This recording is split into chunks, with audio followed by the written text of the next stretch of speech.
श्री गोकुल नाथ की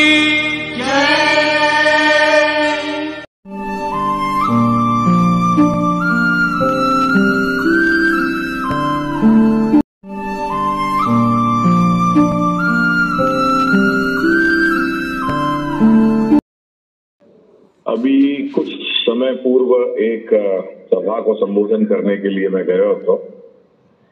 अहमदाबाद में एक कोई समाज को एक कार्यक्रम હતો और वह कार्यक्रम में एक प्रश्न मुझको पूछा गया कि हमको क्या ऐसी प्रवृत्ति करनी चाहिए कि जासू हमारे घर को प्रभाव आजकल की जो युवा पीढ़ी है उन पर बने रहे हैं। जी प्रश्न उनको सबको प्रभाव के ऊपर है। तो वह विषय में मैंने कही वैष्णवता को प्रभाव तो बाद की बात है, वह के लिए थोड़ा एक मैंने पृष्ठभूमि उनको बताई कि सर्वप्रथम तो हम सब भारतीय हैं, हम सनातन धर्म के अनुयायी हैं, सनातनी हैं, ये सर्वप्रथम बात है।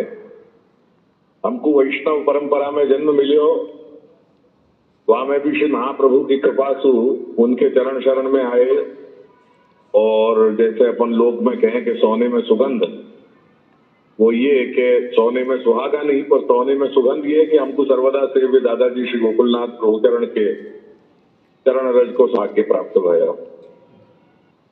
आज के हमारे सभी नवयुवक इन सब बातों से प्रभावित हो हैं, ऐसी मेरी अभिलाषा सदैव रही है। श्री गोकुलनाथ की। तो प्रभाव आजकल जो देश काल परिस्थिति है और बाह्य संस्कृति को जो प्रभाव पड़ रहे हैं अपनी नवयुवक पीढ़ी पे, तो सर्वप्रथम वहां क्या विचार करना चाहिए वो मैं ये मानूं कि इन सब बातों को ध्यान में लेनी चाहिए। अपनी भारतीय सनातन संस्कृति में सर्वप्रथम प्रभाव हमारे माता पिता को ही है और रहेगा। गुरु और गुरु घर को प्रभाव भी बाद को है। सर्वप्रथम तो जैसा कहे ना कि भाई शिक्षा कहाँ से प्रारंभ हो गए, तो सर्वप्रथम शिक्षक जो है वो माँ हो गए के जो संस्कार देव है। तो हमारी भारतीय सनातन संस्कृति में सर्वप्रथम प्रभाव हमारे माता पिता को ही है और रहेगा, वो स्थान कोई भी नहीं ले सके। तत्पश्चात शिक्षा और संस्कार प्रदान करने वाले हमारे जो गुरुजन हैं, अध्यापक गण हैं, उनको प्रभाव हमारे मानस पटल पे अंकित हो गए। बालक जब अबोध हो गए वो कोरे कागज की तरह हो गए, जो तस्वीर बनाएंगे तदनुसार वो तस्वीर निखर के आएगी।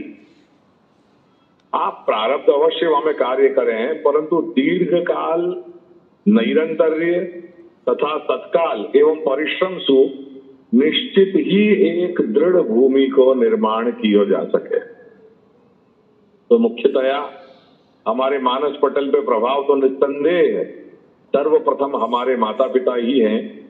और वो यदि योग्य संस्कार बालक को देंगे तो वो बालक के अंदर क्यों अपने सनातन के प्रति निष्ठा जागृत नहीं होगी, क्यों अपने वैष्णव धर्म के प्रति आस्था जागृत नहीं होगी, क्यों वैष्णव धर्म के अंतर्गत भी वल्लभ संप्रदाय पुष्टि मार्ग के प्रति और वामे भी अपने श्री गोकुलनाथ जी के घर के प्रति वाकई आसक्ति क्यों दृढ़ नहीं होगी। यदि योग्य माहौल मिले तो निश्चित ही वो बीज जो है एक सुंदर वृक्ष के रूप में पोषित हो सके।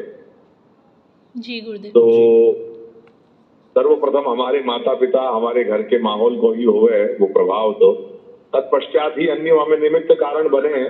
या लिए ही बालकन के संस्कार में माता पिता की सर्वोपर भूमिका है।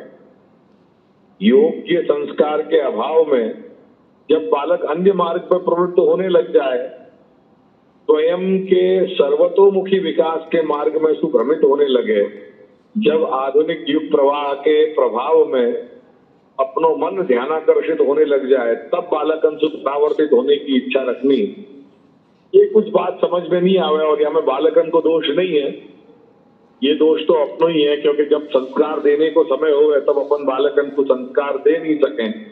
और जब बालक बड़े हो जाएं, जब उनको स्वयं की उनकी बुद्धि विकसित हो जाए और स्वयं जब वो समझने लगे या दुनिया को या जगत को, तब अपन उनसे जो अपेक्षा रखें कि भाई तू जब कुछ पूजा पाठ कर दे, अब वो काफी देर हो गई हो तब तक। या लिए ऐसी स्थिति में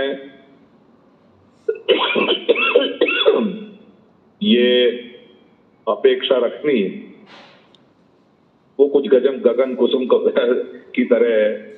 अतः ऐसी स्थिति में बालकन के संज्ञान में बात अवश्य लानी चाहिए, परंतु उतना अपन को समझाना चाहिए बालकन को, उनको युवान को इतना अपन को जरूर मार्गदर्शन देना चाहिए कि जितनो जासु कहीं डोरी टूट न जाए, उतने हद तक उनके प्रति आग्रह भी रखना चाहिए अपन को कि वो अपने सनातन के प्रति जागरूक हो जाएं। उतनी सावधानी रखते हुए सर्वे भवन्तु सुखिनः सर्वे सन्तु निरामया सर्वे भद्राणि पश्यन्तु मा कश्चित् दुःख भाग् भवेत्। ये जो मंगल कामना है या मंगल कामना की भावना अपनाना ही श्रेयस्कर है।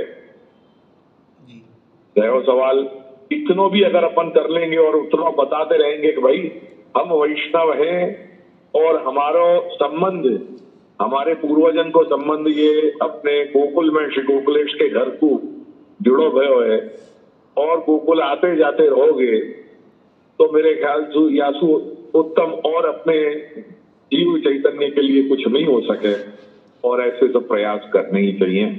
मेरी सभी वहाँ अपने घर के जो सेवक वैष्णव हैं उनको अनेक अनेक आशीर्वाद और शुभकामनाएं। अब दीपोत्सव आ रहे हो है, दीपोत्सव पे आप सब लोग गोकुल पे आ सको तो निश्चित रूप से आओ। बाकी अलावा महोत्सव है ही है जी।